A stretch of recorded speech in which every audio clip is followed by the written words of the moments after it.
Okay, this is how to interpret a dream. This dream has been sent to me. I have not read it yet. I'm going to read it to you live now and give you my commentary, maybe an interpretation if the dream begs interpretation. Some do, some don't. And that's that. This is a dream that was sent to me anonymously. The title is Escalator to the Clouds, and this is the dream. I find myself sitting in the passenger side of an old car, stopped about halfway through a highway tunnel. I look down and I notice an injury to my right leg. I'm alone and I'm not wearing any clothes. Assessing my situation, I realize I must have been in an accident, so I get up and start making my way out of the tunnel. Once outside the tunnel, I climb off the side of the road and up over a cement wall to find myself in a crowded city square with a fountain surrounded by large buildings. Something tells me I'm in Germany, even though I've never been, sometime around the 1940s. Feeling a bit frantic and confused, I begin to approach people and ask for help, but nobody seems to see or hear me, and it's like I'm invisible. Now I'm starting to worry. No one can see me. I'm naked and injured, running around a city square. My anxiety keeps raising until I see a man walking in my direction. He's wearing a long wool coat over a suit with a fedora. We make eye contact, and I realize that he can see me. It's okay, he says. Don't worry. Everything will be fine. He gestures over to the left of where we are standing and tells me to go. When I look over, I see a large circular rift from the sky to the earth. It was as if two realities were pressing up against each other. The city square and then an ocean with a large flat bridge going off into the horizon. I walked through the rift onto the bridge, feeling much more calm and with no questions about the strangeness of what was occurring. I notice there is an escalator rising from the edge of the bridge, and I make my way towards it. It's packed with people from all walks of life moving upwards into the clouds. I step on myself. I know this is what I'm meant to do. Once I reach the top, I can see a floating rectangular platform. A nurse sits on a chair in the middle, and one by one she greets the people riding the escalator. She spends a few moments with them and then sends them off on a floating conveyor belt moving away from one side of the platform. Then it's finally my turn, and I step on the platform and walk over to the nurse and begin to explain my predicament with a feeling of relief and trust. I point out my injury, and without saying anything, she passes her hands over the area slowly without touching my skin. As she does this, I can see a deep cut on my leg heal, and my skin turn from a young person's to an old person's, becoming loose and wrinkly. All of this seems like the most natural thing in the world. It's now time to move onto the conveyor belt. I can see where it leads, but I don't question anything. I step on, and the dream ends. The feeling upon waking is confused but excited and curious, eager to tell my dream to friends and family. There was no intention for dreaming before sleep. Future check, yes, I believe it's possible. Background context. Nothing in the dream reminded me of anything from my waking life. What do I want to know? Who was the man in the wool coat? Quote. Who is the man in the wool coat? Who is the nurse? Was this a past death memory without subjective meaning, Or did it represent something about me and my current life like most dreams? Okay. Well, if this were my dream, I'm going to start with the last question. Was this a past death memory without subjective meaning, or does it represent something about me and my current life, like most dreams? I don't think that these have to be mutually exclusive. Dreams have a lot of different layers. They can be both literal and metaphorical at the same time. Some definitely weigh on the more literal side and some way on the more metaphorical side, but it's never exclusionary. If this were my dream, I would say both. If this were my dream, I would say definitely I'm having, I mean, it just screams past death memory. I would say past death memory because I am in a country that I don't live in a time that I don't live in or never have lived in.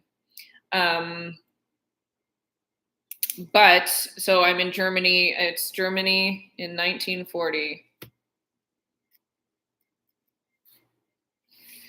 And the dream kind of gives me, I mean, this is wartime. The dream gives me war vibes, specifically due to the fact that I am met by a nurse and I have an injury, and it seems that everyone is going through this nurse. So it kind of almost seems like I'm grouped with people who have who are in my similar like predicaments, who would be comforted by seeing an image of a healing entity in whichever way that they can receive it with comfort. So last night I was on the phone. A friend told me a dream she had about seeing her newly deceased grandfather. She describes him. He's extraordinarily scientific minded and did not believe in an afterlife, did not necessarily believe in God. He believed in love, but not necessarily in any sort of existence beyond the material world. In her dream, she was met with him in, again, very similar to this dream. They're in a public center. There's many people going up a staircase. In her dream, he is in a museum. And what I said about that was that makes perfect sense. Because if I was somebody who was scientifically minded, then a museum is a perfect place where I would go to transition from this life onwards. Specifically because I would assume that a museum is a place that he would find himself to be very comfortable and of his own making. It's to my belief, and I retain the right to change my mind upon gaining more information at later dates, which I'm sure I will. But it's to my belief that the first and an initial place we perceive and experience after death is of our own making and of our own imagination. Therefore, we will go to the place we imagine we might go. And if we don't imagine much, we will go to a place that we are comfortable, that we recognize. And that is of our own making. If you truly believe that you're going to hell, you will go to hell. And if you believe you're going to heaven, you will go to some place of that sort. But it's never the end all be all to my understanding. There are next phases that we will all pass through that are then, I would think, less of our own making and more abiding by more universal laws. I mean, that is abiding by a universal law that one might go to a place of their own making. But anyways, obviously I don't have a clear answer for these things, but this is from what I understand. So this begs a lot of questions here. So please be patient with me. First, is there such thing as a past life? Was this my own death or my own past life? or am I in the experience of somebody else? Since all time is now happening right now, I don't think past life is the most accurate way to describe these things. Diagonal life, parallel life, maybe. So, but if all time is happening now, there is no such thing as past. It's all happening right now. I believe through dreams, it becomes very apparent that we are connected energetically with characters, personalities that are living out, who are living currently in different timelines and alternative timelines, and that it's not necessarily that we are them, but more so that we are connected to them, some very strongly, some less strongly. Maybe we'll get one dream one time of a character we're very distantly connected with in another timeline, and maybe we'll have recurring dreams of a character that we are obviously very closely connected with in a different timeline. And I believe there is a way to set up communications and mutual beneficial exchange of energy between myself in my primary timeline and those I'm connected with in their own primary timelines.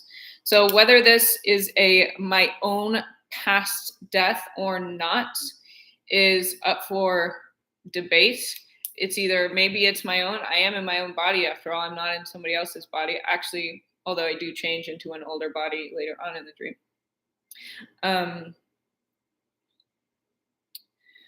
But it could also it could be my own, or it could be somebody I'm connected with. It could be something I'm picking up on in the ether, that a character that I'm connected with, in which I was able to receive a personal experience of theirs through my dream. I would wonder if I have, like, what my connection with Germany is, if I have German heritage. It might not give me answers about the ontology of the dream, but it could be an interesting way to explore the dream and see what the dream has to offer, because dreams offer more than what's just currently available, Obviously, this dream offers a lot of questions and contemplation about the afterlife, but it also, there's many roads of exploration we can take for a dream, especially when we kind of drop expectations on trying to find the right answer or trying to answer life's unanswerable questions. We can really just make more questions based on the dreams, and through comparing various reflections and experiences from people, we can make assumptions, accurate assumptions on what happens in general in these unanswerable spaces. And one of the most common is, of course, what happens after death. So this is an extremely common scenario reported as an after death experience.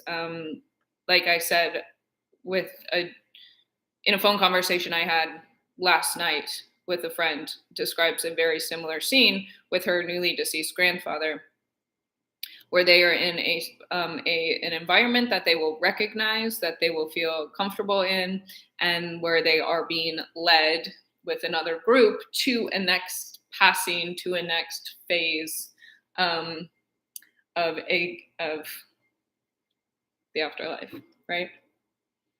So there's always things that come up in commentary on these dreams when I read them, but you'll have to be patient for me while I assess the entire dream kind of over again. I think it's okay. So when I'm confused and I approach people, but no one seems to see or hear me, like I'm invisible. I had a dream once that I kept on waking. It was a series of false awakening dreams. So I kept on waking up over and over again in the same place in my bedroom, thinking that I was awake, but I would still be dreaming.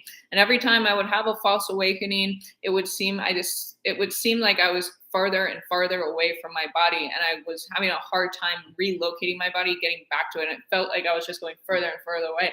Finally, I was like wandering the halls and I was like, no one can see or hear me. And this is what it feels like to be a ghost. And it was really frightening. So this this kind of makes sense. This like feeling of being invisible and worry, and then the relief when a guide is like recognizes me and comes to show me the way. This is a really important commentary on the significance of guides in the afterlife. In ancient and traditional cultures, an afterlife guide was like the most important thing you could have. This is why people are buried with, or one of the reasons that people, and especially people of status, are buried with objects. It's not so they're comforted in their skeleton. It's so that they have things to offer to the encounters they have, to the people they meet on the other side of death. And if nobody comes to be their benevolent guide, they might barter for some direction, because it's really important. The roads to the afterlife are confusing. There's an entire genre of, I don't know, you would call a position, a societal position, one we would call a career, that is basically what's it called? There's a name for it that's evading me right now, but it's basically a death doula of sorts. Although in this specific, I believe it's Southeast Asian, but also there's Tibet, obviously in Tibetan Buddhism, and then other cultures around the world. And basically these people's jobs, primarily women, is to sit beside the bed of a dying person and repeat the map and the guided directions into the underworld where they will go when they die. Very specific directions and details: where to go, where not to go, where to turn right, what to avoid, what to go towards. And this is there's the Tibetan Book of the Dead, the Egyptian Book of the Dead, the Celtic Book of the Dead, various, probably every traditional culture around the world has a practice of this sort, of preparing people for death with maps and directions, and calling in for guides, usually ancestors, but could also be, a general benevolent guide, such as the one in this dream. So that is to say, if we aren't part of these traditional cultures, which most people in the West are not, we can build for ourselves these tools and trajectories in our waking life through dreams to be prepared for death. In dreams, we meet our guides, our spiritual guides, our allies, and more importantly, we become trained and learned in how to discriminate an experience of being in the body, an experience of being out of the body, aka discriminate between a dream and a waking image. So the quicker we are able to recognize a dream from a waking image, the quicker we will be able to understand on the other side of death that we are dead and do the appropriate actions. Of course, some people will die more consciously than others. If you die of old age and you are very aware of the process of dying, then there might not be a lot of confusion on the other side. If, however, one dies in a sudden accident, so to speak, they might be extraordinarily confused for quite some time after death, until they are either met with guidance or come to the realization that they are in fact without their body and not in their primary reality anymore. So having a guide is extraordinarily helpful. It helps with the process of dying. It helps with the fear of dying, to be connected with ancestors, guides, and already have pre-established alliances in the spirit world. And the way we gain those in authentic ways that are authentic to ourselves through our own direct experience is through dreams and dreaming. So if this were my dream, one thing we can take from it is the importance of establishing relationships, good relationships with guides on the other side of the veil, whom we might call on in our time of need and death.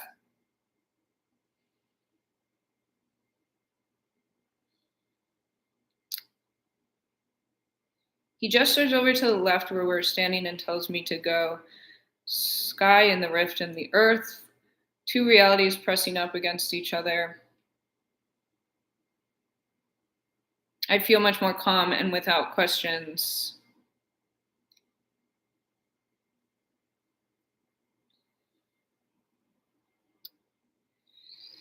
Finally, my turn, and I step on the platform, walk over to the nurse, and begin to explain my predicament with a feeling of relief, and trust. It seems like the most natural thing in the world to me. It's time to move on to the conveyor belt, and I can see what leads, but I don't question things. I step onto the dream ends. Dreams are amazing. One of the most, the greatest ways that dreams are our assets or our friends is that they will experiences for us that are very accurate to the real deal, of which we can then assess and modify based on our wants and needs and preferences. So the death simulation is definitely one of those things. I had a dream once and it was very, very, very short. It had almost no content, but I was standing on the edge of a step, and it was my last step before death. And it was a simulation of the experience of the very last moment of my life, begging the question, what will you do next? And the thing that I did in this simulation, in this dream, was that I began to pray to the dead for help, aka to pray for a guide, for somebody to come meet me and help me. The dead, as in my own ancestors. So in that simulation, it was an amazing thing to be able to actually have the experience of the last moment before death and seeing what one would do. And in that moment, I became grateful that I knew dead people. We are often lament death, and dying. But when it comes to our own moment, you're sure going to be happy that you have some people, loved ones on the other side can receive you. It's very comforting, and it's a totally real thing.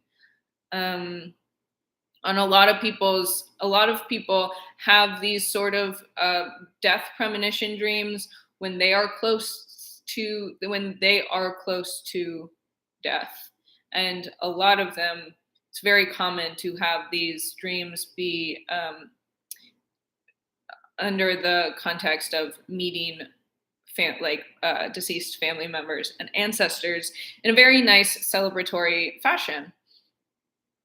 So let's get back to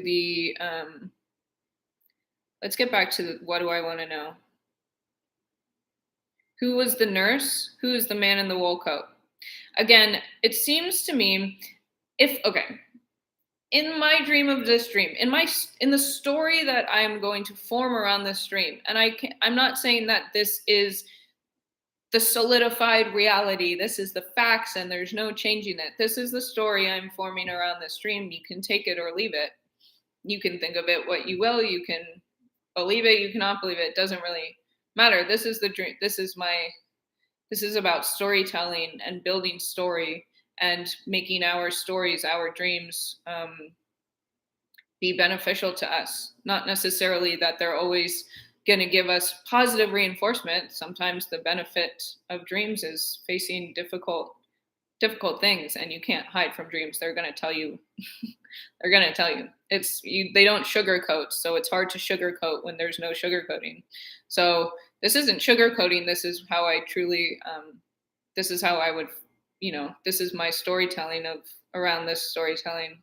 Stories have energy. Stories are medicinal if they have energy and resonance with us. So again, take it or leave it. If this is my dream, the man in the wool coat is a guide. He is a guide in general for those who have fallen under circumstances that are very societal, that are very impersonal. The guide seems impersonal. He's not a direct family member. He's not a personal guide from my own simulacra or repertoire of images and dreams. He's a general guide for a general death in a time period when there was a lot of death. He is somebody that I can recognize, that I feel comfortable being approached by, as in a guide that has come in the form or in the costume or mask of somebody that I would feel, as the dreamer, as this personality, feel comfortable relating with, interacting with, and being guided by. These are how guides are going to come, in the guise that we can accept. So the man in the wool coat is a general guide who is obviously able to discriminate the dead from the living, and who can recognize me and who can show me to the next step. The nurse, I would also say, is a general healing entity in the guise of a form or figure that I can recognize, that I accept, that I trust, and that is in the form of a nurse. It's also within the time period, within the era, within the basic rest of the aesthetic of the dream. It also makes sense that the first thing on my mind, the first thing that would relieve my situation is being healed for my physical injury, and that's what nurses primarily do, is heal the physical body. Um, um,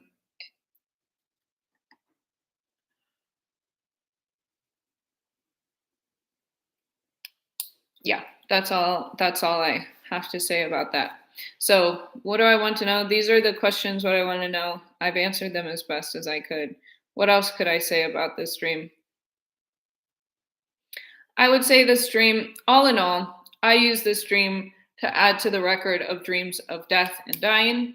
It's an extremely common dream of death and dying, which we can, an experience of the afterlife, which we can then use to create our own personal book of the dead, so to speak. In my understanding, there is without a doubt an afterlife. There are very common iterations of the first steps of the afterlife, that of being met in comfort and by those whom we are comfortable with, by scenes and environments whom we can recognize and we are comfortable with in general. And that's for those who do not have strong feelings one way or the other. If one has strong feeling and imagination have already built for themselves in an after death environment, they will go there. And for those who have a very strong feeling of afterlife environment, of not, hellish realms, then they'll probably go there. After the initial environment, I am not so sure. And I believe that everybody has to go through the experiences that they have to go through. After there is of course, okay, so the initial experience, which is something like this, then the next phase of experience, which I believe is a series of letting go of attachment. Not everybody goes from one to two right away. Some people linger in one for a long time. Some people linger in two for a really long time, depending on your level of attachment that you drag into death with you. If you are extremely attached to things, especially those who die of addiction, dying directly from over attachment, dying with a lot of attachments will, decide how grueling and lengthy of a time period we spend in having to release our attachments.